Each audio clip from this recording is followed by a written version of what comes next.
நாடாளுமன்ற தேர்தலில் அதிமுகவுக்கு ஐக்கிய முஸ்லிம் முன்னேற்றக் கழகம் மற்றும் தமிழக மாநில முஸ்லிம் லீக் ஆகிய கட்சிகள் ஆதரவு தெரிவித்துள்ளன.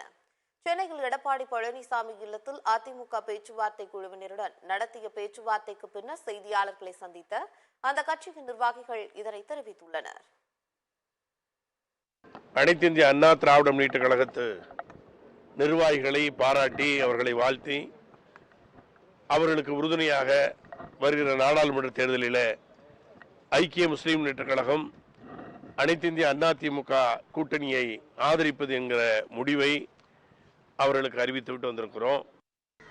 மாண்புமிகு முன்னாள் முதல்வரும் அனைத்து இந்திய அண்ணா திராவிட முன்னேற்ற கழகத்தினுடைய பொதுச் செயலாளருமான அருமை அண்ணன் எடப்பாடியார் அவர்களை சந்தித்து கூட்டணி சம்பந்தமாக பேசியிருக்கிறோம்.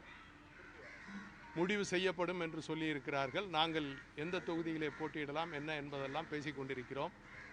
கண்டிப்பாக இந்த முறை தமிழ் மாநில முஸ்லீமிற்கு தொகுதி ஒதுக்கப்படும் என்பது பேச்சுவார்த்தையில் இருக்கிறது. கண்டிப்பாக இம்முறை அனைத்து இந்திய அண்ணா திராவிட முன்னேற்ற கழகம் மாண்புமிகு முன்னாள் முதல்வர் எப்படி 39 தொகுதிகளிலும் வெற்றி பெற்றார்களோ அதை போலவே இம்முறை வெற்றி பெறுவதற்குள்ள வாய்ப்பு இருக்கிறது.